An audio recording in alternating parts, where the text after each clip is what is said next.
දැන් මේ ගැටලුවත් අපේ ළමයි දෙතුන් දෙනෙකුට වැරදිලා තිබුණා. මුගක් අය හදලා තිබුණා.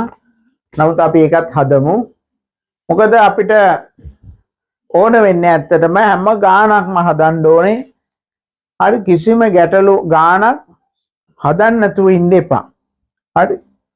ඔයගොල්ලන්ට අමාරු ගානක් හම්බ වුණොත් ඔයගොල්ලෝ හිතන්නේ හම්බ වුණේ වටින මැණිකක් කියලා. මොකද ඒ වගේ වෑන් තමයි අපිට පුරුදු වෙන්න තියෙන්නේ. හරිද?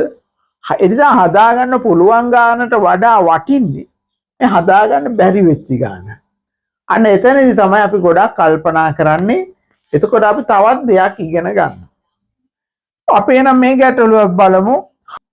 6 පහරකට ගසන ලද ක්‍රිකට් බෝලයක් තිරසු සමග ඉහළ දිශාවට අංශක 45ක කෝණයක් සාදමින් කේචාලක ශක්තියකින් යුතුව පිටෙන් ඉවත් වේ. බෝලයේ ගමන් මගේ ඉහළම ලක්ෂයේදී චාලක ශක්තිය වන්නේ කොච්චරද? වායු ප්‍රතිරෝධය නොසලකා හරි. හරි. දැන් අපි හිතමු මෙයාට තියෙනවා වේගයක් මොකක් හරි අකුරක් දාගමු v1 කියලා වේගය. දැන් ඉහළම ලක්ෂයේදී සමහර ළමයි හිතනවා වේගයක් නැහැ කියලා. ඒ ළමයි හරියට සිරස්ව ඉහළට විසි කරපු කෙනාට තමයි උඩදීම වේගයක් නැත්තේ. කොහොම වැටෙනවා. උඩටම ගියාම වේගයක් නැහැ. නමුත් ආනතුව විසි කරන වස්තුවට ඉහළම ලක්ෂයේදී මෙන්න මේ තිරස් වේගයක් තියෙනවා. මෙන්න මේ සිරස් වේගය තමයි බිඳුව. මේ තිරස් වේගයක් තියෙනවා. හරිද? එතකොට මෙතනදී තිරස් වේගය v1 cos 45 අපි දන්නවා මේ තිරස් වේගය වෙනස් වෙන්නේ නැහැ. ඒ නිසා මෙන්න මේ තිරස් වේගයත් v1 cos 45. හරිද? තේරුණානේ ඔයාලට වැරදුනේ ඇයි කියලා. හරි. දැන් අපි ලියමු මේ චාලක ශක්තිය ගැන. ඒතර ආරම්භයේදී චාලක ශක්ති සමානයි භාගයයි mv වර්ගය. මේක අපි හැම ළමයෙක්ම දන්නවා. මේක O level කාලේ ඉගෙන ගන්න සමීකරණය. දැන් අපි මේකට ආදේශ කරමු k සමානයි භාගයයි m v1 වර්ගය. අංක 1.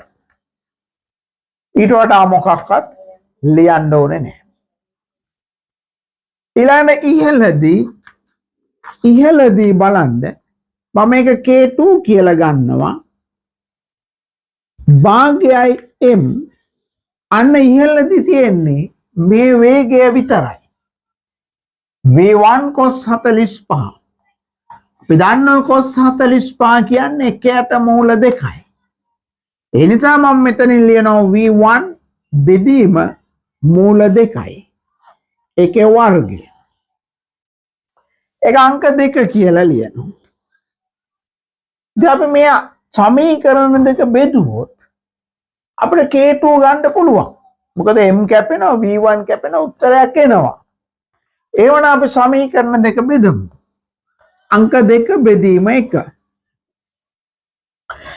බලන්න k2 බෙදීම k සමානයි මේ k2 ගේ ඉන්නවා භාගයයි m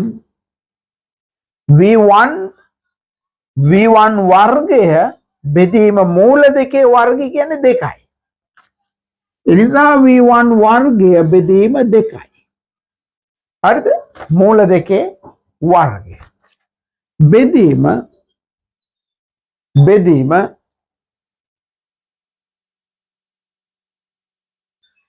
මෙතන එනවා භාගයයි m v වර්ගය.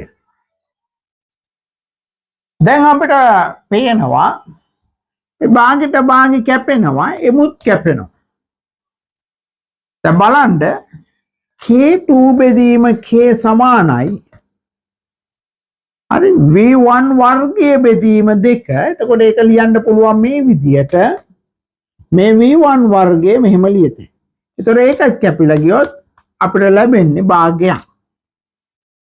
එහෙමනම් K2 සමානයි මේ K මෙහෙට ගියොත් K බෙදීම 2යි කියලා අපිට ලැබෙනවා. නිවැරදි පිළිතුර වන්නේ 3. දැන් ළමයි ඔයගොල්ලෝ දැන් ඔයාලට කියන්න අපි දැන් ළමයි ඉතින් මේ වගේ අපි ගණන් ටික හදාගෙන යන්න පුළුවන් අපිට. ඔයාලා යාළුවෝ ඉන්නවනම් දැනට ෆිසික්ස් නන්නත්තර වෙලා ඉන්නවනම් මොළෝ දෙයක් කරගන්න බැරි නම් දැම්ම ඉන්න කියන්න. මොකද එතකොට අපි ගණන් හදලා පුරුදු කරනවා. ඒ පළවෙනි සතියක් දෙකක් නොමිලේ ඇවිල්ලා බලන්න කියන කිසිම ඇතුල් වීමේ ගාස්තුවක් ගෙවන්න ඕනේ නැහැ අපේ පන්ති වලට. හරි ඇවිල්ලා බලන්න කියන්න. හොඳයි අපි ඊළඟ ප්‍රශ්නෙට යමු.